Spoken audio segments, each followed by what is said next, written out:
Matapos ang paghahanda ng lahat para hanapin at durugin talaga ang buong Haley family, ay ngayon na nga ire-review na natin ang Chapter 395 o ang Episode 56 ng ating Dark Continent series. Sa wakas, masasaksihan na natin ang pagkilos ng grupo ni Nobunaga at ang simula ng kwento kung paano nga ba nabuo ang Phantom Troop. This is Mr. AI Anime at wag na natin patagalin pa. Let's go! Ang pamagat ng ating chapter ngayon ay Founding Part 1. Nagsimula ang eksena pa Hinrai na nagsabi, "Tama talaga ako." Makikita na habang tinitignan ni Hinrai ang nakarecord sa kanyang camera, ay napansin niya ang mga kilos ng mga miyembro ng Haley family na kilala niya.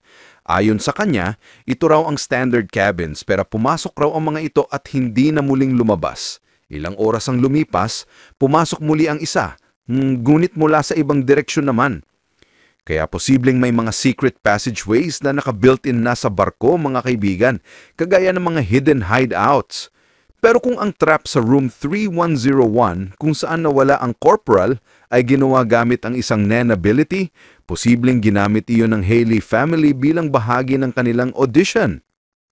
Ang plato ng 4th Prince Cherednich, partikular na ang mga personal army nito, gaya ni na Ototsin at Momoli, ay nakadiskubre ng mga bangkay ng mga tauhan ng Chaar family sa isang warehouse na dating opisina. Dahil dito isinira na raw ang office na iyon. Sabi ng isa, "So wala sila sa opisina?"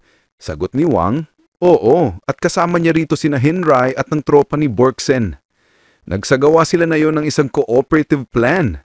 Paliwanag pa ni Wang, natagpuan din daw nila ang secret hideout ng Haley family na nasa Tier 3 na nakalock naman sa likod ng room 3101. Ngunit hindi pa rin ito nakokumpirma dahil dito rin mismo nawala ang corporal at ang kasamahan noon ni Hinrai. Kaya ang grupo ng Phantom Troop ni Nobunaga na raw ang papunta roon. Samantala, sila naman ay pupuntiryahin ang 2 tao na nakita ni Hinrai sa kanyang recording. Ang madakip ang 2 iyon ng buhay ay ang pinaka-best option dahil hindi pa nila alam kung paano mag-react ang mga pulis sa gagawin nila, lalo na't mga sibilyan lamang sila. Tinanong ni Hinrai, "Naipaliwanag mo na ba sa Phantom Troop ang tungkol sa trap na nasa room 3101? Sagot ni Wang, "Of course! Tinanong ko pa nga si Nobunaga kung may strategy silang gagawin tungkol doon. Ngunit sagot ni Nobunaga, "Wala akong paki sa trap." Sumunod na eksena, makikita na dumating na sila sa labas ng isang silid. Kumatok si Feitan sa pinto. May sumagot na lalaking, "Ang sagot ko ay ganon din. Kung wala sa inyo mayon ng pera." Pero bago pa niya matapos ang sasabihin ay bigla siyang sinulubong ng katana ni Feitan. Sabay pasok ng grupo sa loob ng silid. Tinanong ni Nobunaga, "Dito ba natin sisimulan? Sa pader na ito?" Sagot ni Finks, "Wag. Baka hindi lang pinto ang may trap."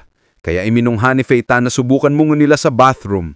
Dagdag ba ni Feitan, kung totoo raw ang kwento, mas 5 beses pa ang laki ng hidden room kumpara sa kwartong ito. Ibig sabihin, konektado lamang daw ang mga silid na ito sa mismong hideout. Makikita nga mga kaibigan na 3 silid ang magkadikit at nandito sila ngayon sa room 312, nakatabi lamang ng room 311 kung saan isinagawa ang trap. Sabi ni Nobunaga, "Wala akong pake kung may trap." Sagot ni Finks, "Oo naman, basta't ang trap na yan ay magdadala lamang tayo dito sa loob ng barko." Pero tanong ni Feitan, "Paano kung isesend tayo ng trap sa gitna ng karagatan?" Sagot naman ni Nobunaga, "Ang mga taong nagdededma, hindi natin palalagpasin ng pagkakataong makapatay ng isang tao." Ngunit may punto rin daw si Finks. Kaya binuksan ni Nobunaga ang bathroom at hiniwa ang pader gamit ang kanyang espada. Bumuo siya ng isang square-shaped slice. Matapos niyan ay binalik na nga ni Nobunaga ang kanyang katana sa scabbard ay nagsimula ng matanggal ang pader. Maya-maya pa ay sinabihan naman nitong lalaking, "Ikaw na ang mauna." Nagtanong naman ang lalaking, "Ano ba yung nasa loob? Pwede ba raw akong kumuha muna ng mas bata pa sa akin na papasok sa loob?" Dahil sa mga salitang nagbibigay ng pagdadalawang isip, napilitan na lang itong lalaki. Maya-maya pa sa kanyang pagpasok ay makikita ang 2 orb shape sa loob. Madilim dito at tila walang tao. Sabi naman nila wala raw ditong tao pero ayon kay Feitan, bagong lang silang umalis. Kung na-sense daw nila sila napapasok, napakagaling naman nila. Ang ganitong pag-aabandona sa hideout ay nagpapatunay lang na may isang experienced leader sa likod ng lahat ng ito. Ngulit nagtanong si Feitan, Bakit hinayaan itong leader na iyon ng pagkapunta ng baguhang tauhan noon sa kanila? Sagot naman ni Nobunaga, maaaring ginamit lang nila yung taong baguhan na iyon bilang sakripisyo para makatakaw sila sa hideout na siyang pinuntahan natin ngayon. Pero sabi pa niya, ang mga troop daw na yun ay kagaya nila noon, ngunit may nagbago mula nang mamatay si Sarasa. Nasabi naman ni Finks na, lagi mo na lang yung sinasabi Nobunaga pero hindi naman tayo tumatanggap ng mga amateurs kagaya nila at hindi rin naman natin balak na wasakin ang mundo. Ngunit sagot ni Nobunaga, sigurado ka bang diyan? Hindi ba ganito rin tayo noon, punong-puno ng galit at poot at naghahanap ng tunay na purpose sa buhay? Ganyan tayo noon. Matapos niyan ay ipinakita naman ng flashback sa Meteor City, kung saan makikita si Franklin na sumalo ng isang videotape. Nice pass, sabi niya. Dagdag pa niya, sana naman ang laman nito ay hindi na natin kailangang intindihin ng lingwahe para mas madali nating maintindihan ng mga aksyon dito. Kasi yung mga foreign language tape na nakuha natin dati, sobrang hirap. Sabi naman ni Sharlak, ang nakuha pa nga natin noon ay part 20 ng kung paano i-translate ang Gelman to Jana na lingwahe. Pero to be honest, dumadandag yung walang kaalaman sa excitement at suspense ng bawat tape na makukuha natin. Kung ito lang sana ay teritoryo ni Uvogin, baka mas marami pa tayong videotape na makuha. Habang tumatakbo sila, sabi ni Krollo, nakita na tayo kanina ni Machi. Patay tayo ngayon. Maya-maya sa di kalayuan sumigaw si Uvogin. Hoy mga mababahong daga, walang hiya kayo. Kumuha pa talaga kayo ng gamit dito sa teritoryo ko. Hindi ko na ito palalagpasin. Malalagot talaga kayo sa akin. Pero kung susundin nyo ang sasabihin ko at isasaulin nyo ito, papatayin ko lang kayo ng 1 beses. Pero kung tatakbo kayo, 10 beses ko kayong papatayin. Makikita si Sherlock na tuwang-tuwa habang tumatakbo. Napakabobo naman ni Uvogin. Kung papatayin din naman tayo kahit anong piliin natin ay wala rin namang susunod sa kanya. Pagkatapos niyang sabihin yon, bigla siyang tinamaan ng bato na inihagis ni Uvogin. Bullseye! Sigaw ni Uvogin. Dahil diyan, 9 beses na lang kitang papatayin, Sherlock. Sabay baba ni Uvogin at sinabihan sina Krollo at Franklin na manatili lang diyan. Ibinigay naman ni Franklin ang videotape kay Krollo at sinabing, ikaw na lang munang manood niyan. Pagkatapos ay sumigaw si Franklin kay Uvogin, ang mga bagay dito ay hindi mo pagmamayari. Pagmamayari ito ng lahat. Ang mga bobong may pake sa pagkakaroon ng teritoryo sa ganitong klaseng lugar ay ginagamot lang ng kamatayan. Sagot ni Uvogin, ang ganitong klaseng lugar? Ikaw talaga ay isang gonggong na walang alam. Ako ay ako, kahit saan man ako. Matapos niyan ay nagsuntukan na itong dalawa, si Franklin at si Uvogin. Habang nagsusuntukan sila ay sinabihan naman ni Franklin na umalis na si Krollo. Ngulit gusto naman ni Uvogin na manatili lang doon si Krollo. Maya-maya pa ay habang tumatakbo na si Krollo ay bigla siyang harangan ng nakamotor na si Finks na sakay-sakay naman si Phaeton. Sabi pa ni Finks, ano yang hawak-hamak mo? Mas mabait kami kay Uvogin, kaya ibigay mo na lang yan at isasauli namin yan pagkatapos. Dahil dito ibinigay na lang ni Krollo ang videotape. Ngunit sabi pa ni Finks, huwag mong sasabihin kay Uvogin ito ha? Sabay umalis na sila ni Phaeton at habang papalayo ay sumigaw pa si Finks. Oo nga, ang ibig kong sabihin ay isasauli namin yan pagkatapos ng 100 taon. Sabay silang tumawa at umalis na nga. Maririnig ang napakalakas na tawa ni Finks ngunit ang hindi niya alam, pekeng videotape pala ang ibinigay ni Krollo at ang original nito ay itinago na niya sa loob ng kanyang damit. Matapos na yun sa isang malaking simbahan ay makikita si Krollo na pumasok. Pagpasok niya ay binati siya ng isang pari, sabay sabing, pag-aaralan mo na naman ang laman ng videotape. Sagot ni Krollo, nakita ko na mga maliliit na puntog. Sabi naman ng pare, oo, mas lumalakasin kasi ang nangyayari dito. Nakapasok na raw ang mga suspect sa residential zones areas. Dumadami na naman ang mga batang kinikidnap at hindi na nakakauwi pa. Kaya dapat umiwas ka na pumunta sa mga lugar na labas na sa ating teritoryo. Ipinaliwanag pa ng pari na ang mga taong pinanganak sa Meteor City ay wala rong birth certificate o anumang social identity na magpapatunay ng kanilang pag-iiral. Ayon sa mga masasamang tao, dahil wala silang pagkakakilanlan, parang hindi raw sila umiiral. Kaya ang pagpatay sa kanila ay hindi na itinuturing na krimen sapagkat mga nilalang na hindi nag-e-exist lamang daw sila. Daanan na ang naging biktima sa Meteor City kada taon at tinatayang 70% dito ay mga bata na nasa 15 years old pababa. Dahil dito, nakipag-alyansa ang Meteor City sa mga mafia para sa kanilang seguridad. Kapalit nito, nagbibigay naman sila ng mga tao bilang tasama sa mga mafia. Sa paglipas ng panahon, mas lumakas pa ang mga mafia dahil sa alyansa at nagsimulang makuha ng mga city elders ang kakayahan na tinatawag na Nen abilities. Dito na italagang law of retribution. Buhay kapalit ng buhay. Tatanggapin nila kung ano ang maiiwan sa kanila sa Meteor City basta hindi kukunin ng iba ang mga bagay na kanila. At mga panahong ito, ang mga spiders ay nagsisimula pa lamang gumapang hanggang sa ang siyudad na dating takot ay siya namang kinatatakutan paglipas ng panahon. Matapos niyan, makikita si Krollo na humihingi ng permiso sa pari. Gagamitin ko sana ang AV room, sabi niya. Sagot ng pari. Sige, pero may gumagamit na niyan sa loob. Pagpasok ni Krollo, nakita niya si Pakunoda. Paku, alam ko na nga ba ikaw talaga ang gumagamit, sabi ni Krollo.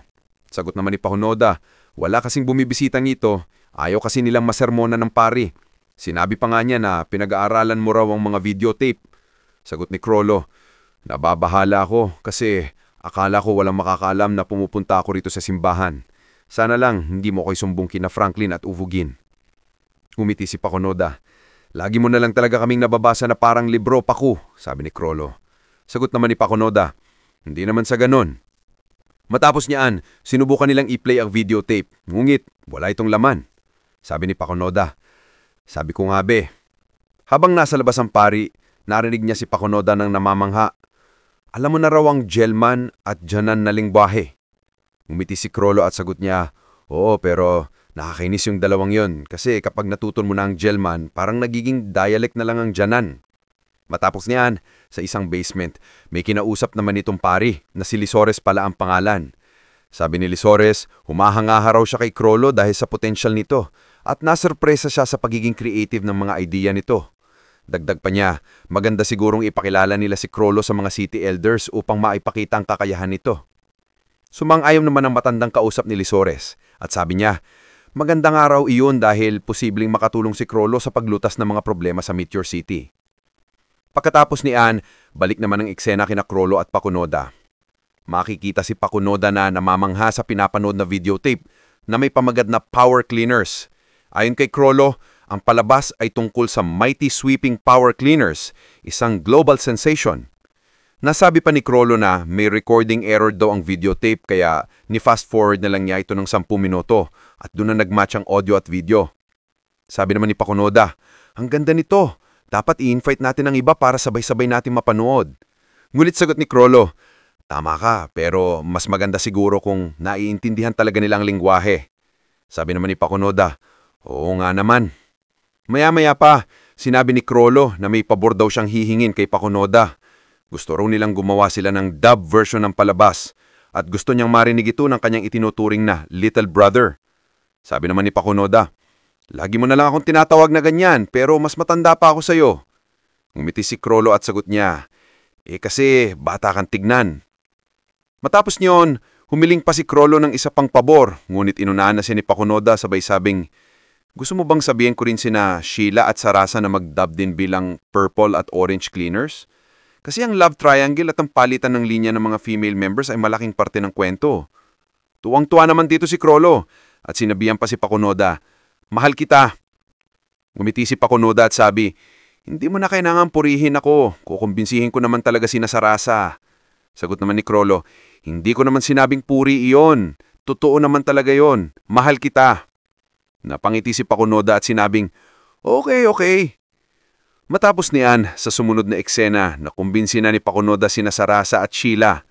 Sabi ni Sarasa, parang nakakatuwa nga itong idea. At sabi ni Pakunoda, ipapakita na natin ang video sa linggo sa church hall. Pero hindi natin pwedeng ipaalam ito kay Uvugin bago natin gawin ito. Tinanong naman ni Pakunoda si Sheila, ano yung binabasa mong libro? Ang title nito ay The Swashbuckling Adventures of Dino Hunter. Tinanong ni Pakunoda, nabasa mo ba yan? Sagot ni Sheila, oo at ito lang ang babasahin ko. Magiging hunter ako balang araw. Ngumiti si Pakunoda at sabi, mas maganda siguro kung babasahin mo rin ang ibang libro. Ngunit sagot ni Sheila, kahit anong sabihin mo, hindi magbabago ang gusto ko. Matapos niyon, ibinigay na ni Krollo ang script nila na naikigitla na Pakunoda. Nagawa mo na agad ang script, tanong niya.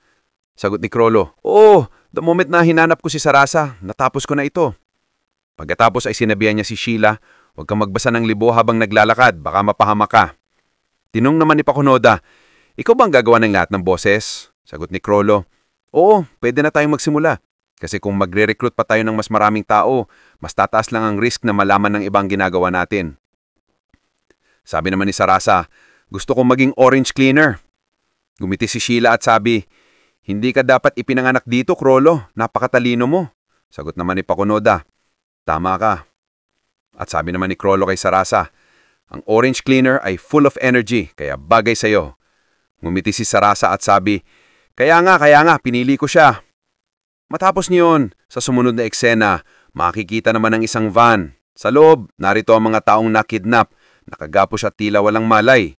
Habang umaandar na ang van papalayo, sa kabilang panel naman, makikita sina Krolo at ang iba na abala na sa kanilang pagtitraining para sa gagawing drama video. At dito muna natin tatapusin ang video sa huling panel na ito. Kaya kung nagustuhan niyo ang video, can I get a like, comment, and subscribe na rin for more videos like this? Maraming salamat. This is Mr. AI Anime, and see you guys again on my next video.